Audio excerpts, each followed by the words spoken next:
नमस्कार। सबसे बड़ा सवाल देख रहे हैं आप। मैं हूं आपके साथ अंशिका। राष्ट्रपति चुनाव की तैयारियां पूरी हो चुकी हैं। आज वो दिन है जब एनडीए और विपक्ष उम्मीदवार दोनों के लिए वोट किए जाएंगे और जिसके पास ज्यादा मत होंगे वही देश का अगला राष्ट्रपति माना जाएगा। लेकिन यहाँ एक अहम बात जिसे नकारा नहीं जा सकता है कि एनडीए ने आदिवासी महिला द्रौपदी मुर्मू को अपने उम्मीदवार के तौर पर उतारा है और विपक्ष ने यशवंत सिन्हा को अपना उम्मीदवार बनाया है। लेकिन इस बार एनडीए के उम्मीदवार का पलड़ा भारी है, जिसके लिए पहले से ये कयास लगाए जा रहे थे कि जीत द्रौपदी मुर्मू की ही होगी। ऐसे में विपक्ष को अपने उम्मीदवार के हारने का डर सताने लगा है। विपक्षी नेताओं के बयान इस बात को साफ बयां कर रहे हैं। ऐसे ही चुनाव से पहले बिहार में आरजेडी के वरिष्ठ नेता तेजस्वी यादव ने मुर्मू को लेकर टिप्पणी की और कह दिया कि राष्ट्रपति भवन में किसी मूर्ति की जरूरत नहीं है, हम राष्ट्रपति का चुनाव कर रहे हैं। आपने विपक्ष के उम्मीदवार यशवंत सिन्हा को हमेशा सुना होगा, द्रौपदी मुर्मू को कभी नहीं सुना होगा, उनकी आवाज भी नहीं निकलती। ऐसे में सबसे बड़ा सवाल यह है कि जिस तरह से विपक्षी नेता बार बार मुर्मू को लेकर बयानबाजी कर रहे हैं, तो क्या वो पहले से ही यशवंत सिन्हा की हार मान चुके हैं? इसी पर चर्चा के लिए मेरे साथ स्टूडियो में मौजूद है कैपिटल टीवी के editor in chief doctor Manish Kumar. Doctor साहब बहुत बहुत स्वागत है। धन्यवाद। डॉक्टर साहब, चुनाव से पहले लगातार विपक्षी दल जो हैं, जो विपक्षी पार्टियां हैं, वो द्रौपदी मुर्मू पर निशाना साधने में लगी हैं बजाय अपने उम्मीदवार के प्रचार प्रसार के। ऐसा क्यों? देखिए, there are good losers and there are bad losers. Hindustan में जो विपक्ष है वो हम कह सकते हैं कि they are very very bad loser. हार इनसे बर्दाश्त नहीं होती। क्यों? क्योंकि ज्यादातर पार्टियां, उनको लगता है कि राजनीति उनकी बपौती है। पिताजी अगर इनके नेता नहीं होते, दर दर की ठोकरें खा रहे होते। राजनीति को लूट का एक जरिया बना करके इन लोगों ने राजनीति की। और आपने पूछा कि इस तरह की बयानबाजी क्यों हो रही है? वो इसलिए हो रही है, मैं आपको बता दूं, चुनाव की घोषणा से पहले ही तय था कि प्रधानमंत्री मोदी जिस किसी व्यक्ति को राष्ट्रपति के लिए उम्मीदवार चुनेंगे वो जीतेगा या जीतेगी। टोटल 10,86,000 वोट हैं। अलग अलग सिस्टम होता है। एमपीज के लिए अलग नंबर ऑफ वोट्स हैं, वैल्यू वोट का। एमएलएस के लिए अलग है। अलग अलग राज्यों के अलग अलग उनका कोटा है। कुल मिलाकर के 4806 लोग वोट करेंगे। 10,86,000 के आसपास टोटल वैल्यू है। और सिंपल कैलकुलेशन जो समझ में आ रहा है, 60% से ज्यादा वोट द्रौपदी मुर्मू को मिलेगा। विपक्ष की बेवकूफी, आपने एक ऐसे शख्स को खड़ा कर दिया जो कहीं मैच ही नहीं कर पा रहा है। तो डॉक्टर साहब, क्या ये माना जाए कि एनडीए की तरफ से जब द्रौपदी मुर्मू के नाम का ऐलान किया गया और जिस तरह से वोट जितने ज्यादा उनके खेमे में जा रहे हैं, उसके बाद विपक्ष को अब अपने फैसले पर पछतावा हो रहा है? देखिए, ये तो खड़ा ही क्यों हुआ मुझे समझ में नहीं आ रहा। यशवंत सिन्हा को सब लोगों ने बांस के पेड़ के ऊपर फुलंगी पे चढ़ा दिया और सब भाग लिए। ये तृणमूल कांग्रेस के हैं और तृणमूल कांग्रेस की मीटिंग अंदर हुई। आधा से ज्यादा ममता बनर्जी जैसे डिक्टेटर लीडर के अंदर उनके ही लोग कह रहे हैं कि हम तो जाकर के मुर्मू को वोट करेंगे। क्यों? क्योंकि बहुत सारे इलाके में वो ट्राइबल पॉपुलेशन है, वो आदिवासी लोगों का अपना वहां पे वोट बैंक है। तो जिस पार्टी का ये उम्मीदवार है उस पार्टी में एक राय नहीं है। ममता बनर्जी तो खुद भी इस बात को कह चुकी हैं कि उम्मीदवार तय करने से पहले बात कर लेते तो हालात अलग तो होते। आप ये देखिए, दूसरी एक और चीज, शिवसेना कूद रही थी। ऐसा अमित शाह ने फंसाया कि उनको ये करना पड़ गया। तो ये देखिए, बात बहुत ही सिंपल है। आज वोटिंग हो रही है। वोटिंग के पहले ही डिक्लेयर हो चुका है कि madam Draupadi Murmu is going to be our next president। अब कोई मूर्ख ही होगा कि राजनीति के क्षेत्र में हो और उसको ये बात समझ में नहीं आ रही हो कि कौन जीतेगा कौन हारेगा। मतलब आप अगर द्रौपदी मुर्मू के ऊपर आप सवाल उठाते हैं, बदजुबानी करते हैं, तो इसका मतलब यह है कि आप द प्रेसिडेंट इन वेटिंग उसका निरादर कर रहे हैं। और ये कौन कर रहा है? ये कोई कांग्रेस का अजय कुमार की इविल फिलॉसफी? कौन है ये अजय कुमार? कभी कूद के जाता आम आदमी पार्टी में, कभी किधर कभी किधर, एक आईपीएस।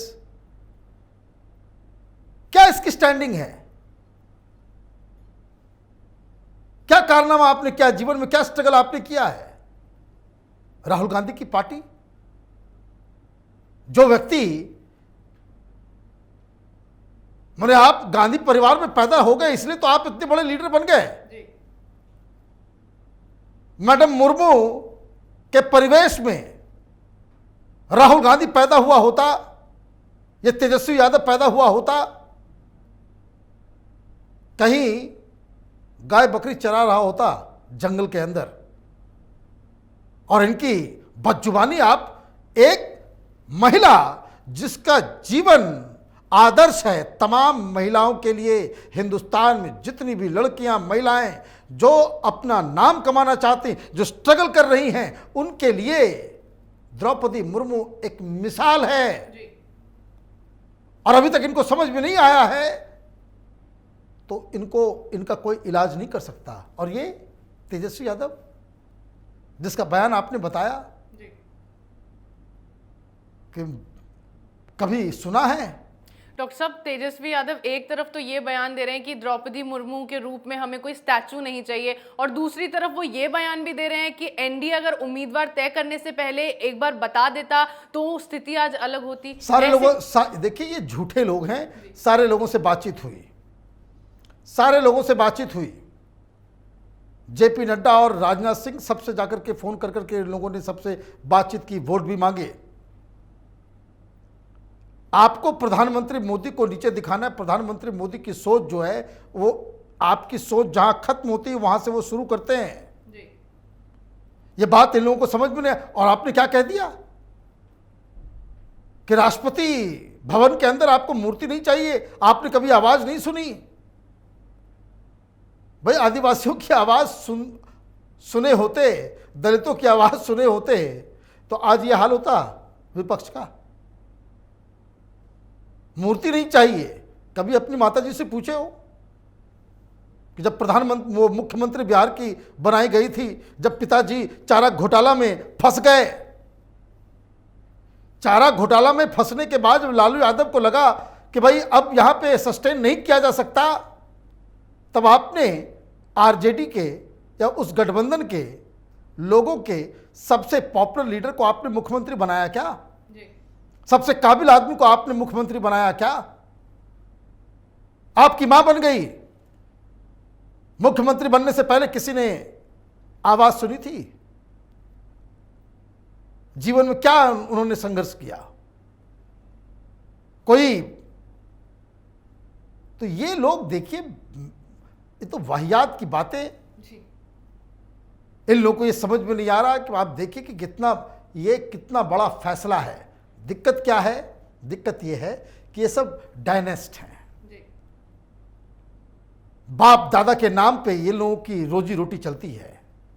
बाप दादा के नाम पे ये पार्टी के ऊपर कब्जा किए हुए हैं। बाप दादा के नाम पे ये लोग, ये तमाम जो जितनी भी पॉलिटिकल पार्टी जो परिवारवाद से चलती है, और उन लोगों की संख्या ज्यादा है। प्रधानमंत्री इसी जो हिंदुस्तान की डेमोक्रेसी का जो सबसे खराब रोग है, कैंसर है, उससे ही वो लड़ रहे हैं। और इसलिए डायनेस्ट को दरकिनार किया जा रहा है।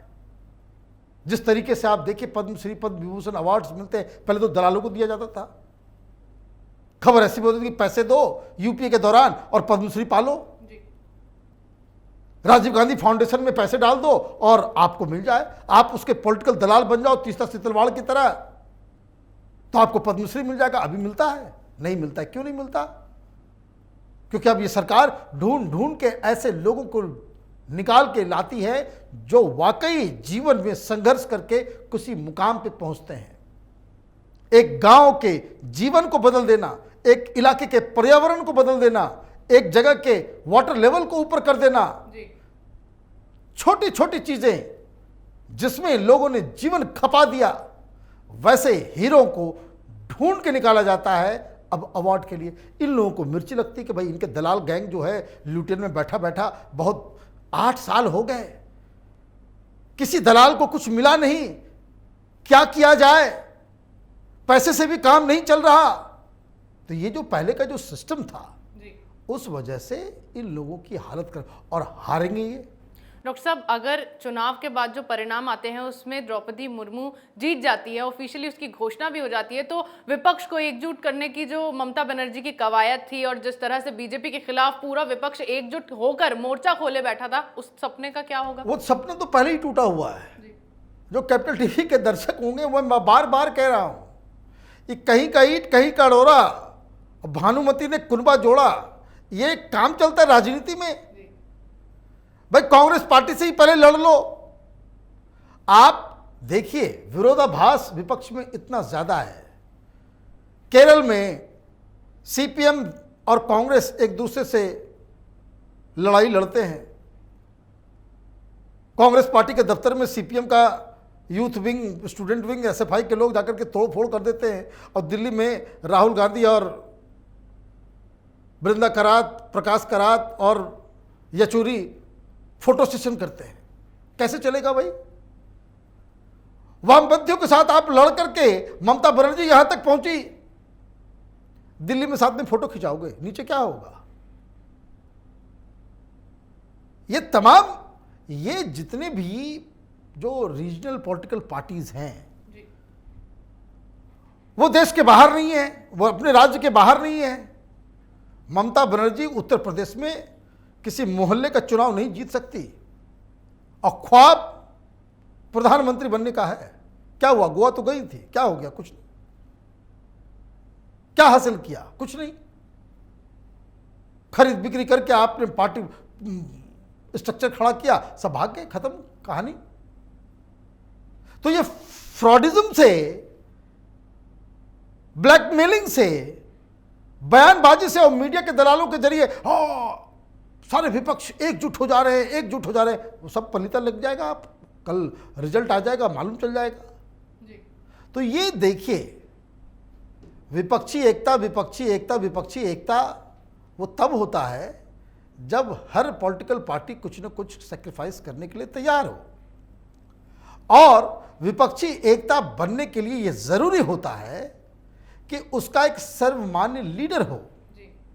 अब ममता बनर्जी को कौन लीडर मानेगा? शरद पवार लीडर मानेंगे? शरद पवार को लीडर कौन मानेगा? केजरीवाल ममता बनर्जी के बैनर तले इलेक्शन लड़ेगा, या केजरीवाल के बैनर तले ममता बनर्जी इलेक्शन लड़ेगी? भाई आपस में ही टूट फूट है, और फिर एकजुट होने की जो संभावना है ही नहीं। तो फिर ये बेकार की बातें। हाँ, पोस्ट पोल अलायंस करके आप बीजेपी को अलग कर सकते हो, जैसे महाराष्ट्र में आपने किया। शिवसेना ने गद्दारी कर दी, चुनाव बीजेपी के नाम पे लड़ा आपने, मोदी के चेहरे पे आप चुनाव जीते, और चुनाव जीतने के बाद आप जो है दुश्मन खेमा में मिल गए और बीजेपी को आपने सत्ता से बाहर कर दिया। Otherwise there is no chance. ये प्री पोल विपक्षी एकता ये नॉन एग्जिस्टेंस है, बकवास है, ये होना है ही नहीं। जी बिल्कुल। राष्ट्रपति चुनाव में जीत किसकी होगी वो अब चुनाव के बाद के नतीजे बताएंगे, लेकिन जिस तरह से एक के बाद एक पॉलिटिकल पार्टियों ने मुर्मू को समर्थन देने का ऐलान किया था, उससे द्रौपदी मुर्मू की जीत तय मानी जा रही है, और इसी से पूरा विपक्ष बौखलाया हुआ है। कभी ममता बनर्जी यू टर्न मारकर ये कहती हैं कि अगर एनडीए ने अपने उम्मीदवार को लेकर चर्चा की होती तो हालात आज अलग होते। ऐसे ही तेजस्वी यादव ने भी कह दिया है। हालांकि अपने डैमेज को अब कवर करने के लिए तेजस्वी मुर्मू पर निशाना साध रहे हैं, लेकिन जिस तरह से विपक्ष एनडीए की उम्मीदवार को लेकर बौखला रहा है, उससे उनके पास कमजोर उम्मीदवार होने के चलते हार का डर साफ दिखाई दे रहा है। इस विषय पर चर्चा का आपका बहुत बहुत धन्यवाद। धन्यवाद। सबसे बड़ा सवाल में मेरे साथ आज इतना ही। अगर आपको हमारा ये वीडियो पसंद आया हो तो इसे लाइक करें, शेयर करें, कमेंट करें, साथ ही हमारे चैनल को सब्सक्राइब करना ना भूलें।